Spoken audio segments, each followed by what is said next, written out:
Ixtorix, suscríbete. La conferencia de paz, por tanto, fracasó, pero Tirabazo, alarmado por las acciones de Conón, le arrestó, mientras que proveía a los espartanos en secreto de fondos para equipar una nueva flota. Aunque Conón pronto escapó, murió poco después. Se mantuvo una segunda conferencia de paz en Esparta ese mismo año, pero la propuesta espartana volvió a ser rechazada. En este caso influyeron más las implicaciones del principio de autonomía y también que los atenienses se vieron escandalizados por el hecho de que dentro de los términos de la propuesta habrían tenido que abandonar a los griegos jónicos al control de Persia. Tras la conferencia de Persia, Tirabazo volvió a Susa a dar cuenta de los acontecimientos y se envió un nuevo general, Estrutas, a que tomase el mando. Estrutas siguió de nuevo la política antiespartana que llevó a los espartanos a ordenasen a su comandante la región Tribón que atacase. Tribón logró asolar el territorio persa durante algún tiempo, pero murió junto con algunos hombres cuando Estrutas le tendió una emboscada a una de sus partidas de pillaje. Tribón fue más tarde reemplazado por Difritas, que tuvo más éxito con los saqueos y que incluso capturó al yerno de Estrutas, pero nunca llegó a conseguir resultados que llegasen a influir en el curso de la guerra. Lequeo y la toma de Corinto. En Corinto, el Partido Democrático seguía controlando la ciudad, mientras que los exiliados y sus apoyos espartanos controlaban Lequeo, desde donde lanzaban partidas de saqueo en territorio corintio. En el 391 a.C., Agesilao dirigió una campaña en la zona, tomando con éxito una serie de puestos fortificados, así como una gran cantidad de prisioneros y botín. Mientras Agesilao se encontraba en el campamento preparando la venta de los despojos, el general ateniense Ifícrates, con una fuerza compuesta casi por entero de infantería ligera y peltastas, lanzadores de jabalinas, ganó una victoria decisiva con el regimiento espartano que se había establecido en Lequeo. Durante la batalla, Ifícrates tomó ventaja a los espartanos gracias a su carencia de peltastas. Utilizó un sistema de continuos y rápidos ataques seguidos con huidas, desgastando a las tropas espartanas hasta que al final rompieron las filas y huyeron, momento en el cual muchos de los hombres fueron aniquilados. Agesilao volvió al poco de estos hechos, pero Ifícrates continuó en la campaña en la zona de Corinto, recapturando muchos fuertes que antes habían tomado los espartanos, aunque fue incapaz de tomar Lequeo. También luchó contra Flilunte y Arcadia, derrotando decisivamente a los fliluntios y saqueando el territorio de los arcadios, cuando estos evitaron el encuentro al frente de sus tropas. Tras la victoria, el ejército argivo llegó a Corinto y, tomando la Acrópolis, efectuó la fusión de las ciudades de Argos y Corinto. Las murallas que delimitaban ambas ciudades fueron echadas abajo y el cuerpo de las dos ciudades se fusionó. Las últimas campañas terrestres. Tras la victoria de Ifícrates cerca de Corinto, no hubo más grandes batallas terrestres en la región. La lucha continuó en el Peloponeso y en el noreste. Agesilao luchó con éxito en territorio argivo en el 491 a.C. e hizo 2 expediciones más antes del final de la guerra. En la primavera del año 389, una fuerza expedicionaria espartana cruzó el Golfo de Corinto para atacar a Acarnia, que era un aliado del bando contrario a los espartanos. Tras unas dificultades iniciales para lograr un enfrentamiento con los acarnios, que preferían retirarse a las montañas y evitaban el encuentro directo, Agesilao finalmente logró llevarles a una batalla campal, en la que los acarnios fueron derrotados y perdieron a muchos hombres. Luego partió por mar de vuelta a casa a través del Golfo. Al año siguiente los acarnios firmaron la paz con Esparta para evitar más invasiones. En el año 388 a.C., Agesispolis dirigió un ejército espartano contra Argos. Sin embargo, ningún ejército salió a enfrentarse en campo abierto, por lo que se dedicó a saquear la zona durante un tiempo, y más tarde, tras recibir una serie de presagios desfavorables, se volvió a casa.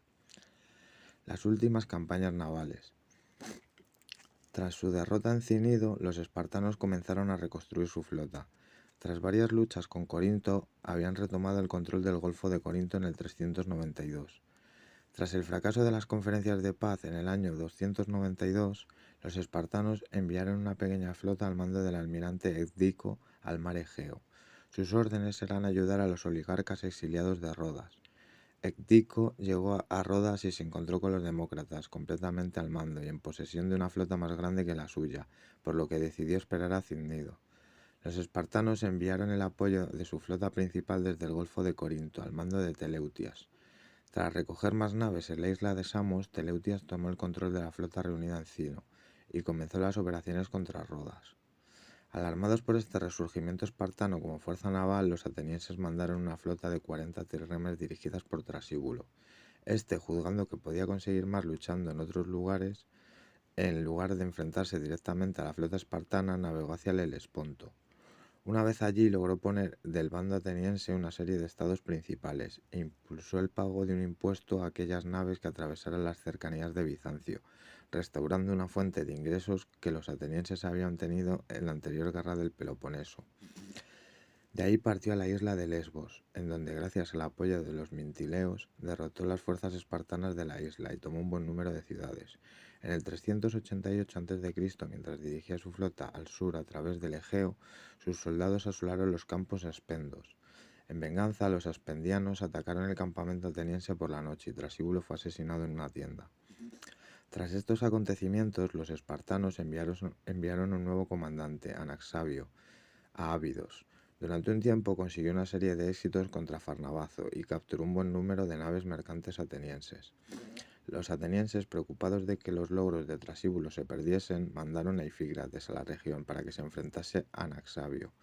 Durante un tiempo las armadas se limitaron a saqueos de los territorios del enemigo, pero finalmente Ifígrates logró adivinar dónde iba a enviar sus tropas a Anaxabio. En su regreso de una campaña contra la colonia griega de Antandros, emboscó a la fuerza espartana.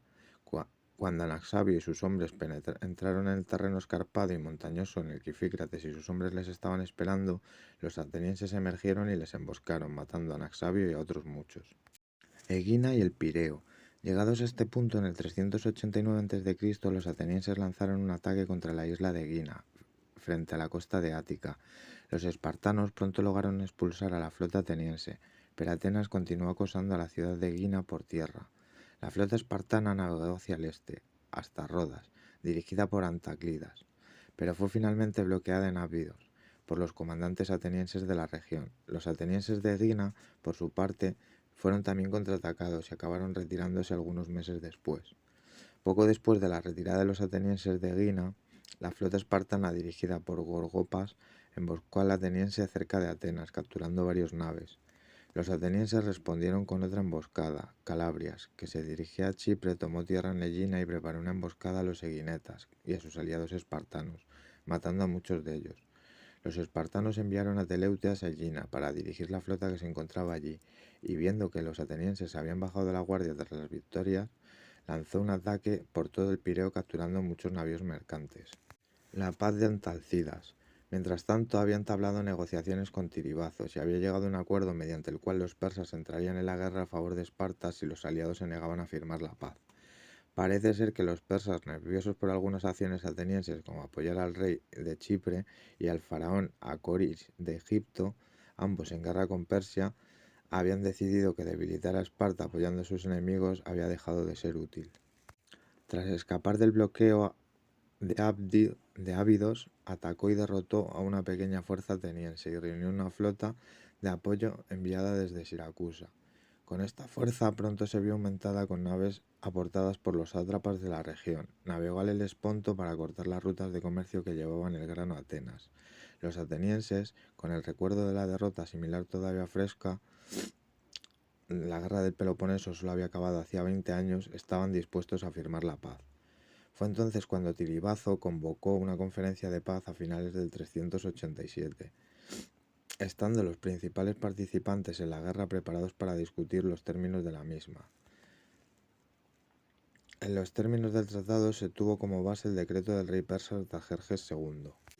Artajerjes el rey piensa que es justo que las ciudades de Asia le pertenezcan, al igual que Claocemas y Chipre de entre las islas, que el resto de las ciudades griegas, tanto grandes como pequeñas, sean independientes, excepto Lemnos, Imbros y Esciros. Estas deberían pertenecer a los atenienses, como si así hubiera sido desde siempre, pero cualquiera de las dos partes que no acepte esta paz, contra ellos haré la guerra, en compañía de los que sí deseen este acuerdo. Por tanto, haré la guerra por tierra, por mar, con naves y con dinero. En una conferencia general de paz de Esparta, los espartanos, con su autoridad incrementada por la amenaza de la intervención persa, lograron la aceptación de la mayoría de los principales estados griegos de estos términos. El acuerdo al que se llegó se reconoció comúnmente como la paz del rey, reflejando la influencia persa en el tratado. El tratado marcó un primer intento de paz común en la historia griega, bajo el cual todas las ciudades serían independientes, cláusula que sería puesta en práctica con los espartanos como autoridad encargada de salvaguardar la paz. Bajo la amenaza de intervención espartana, Tebas disolvió su liga, y Argos y Corinto terminaron su experimento de gobierno compartido. Corinto, sin su aliado, fue incorporado de nuevo a la Liga del Peloponeso en España. Tras 8 años de enfrentamiento, la guerra de Corinto había finalizado. Ixtorix, suscríbete.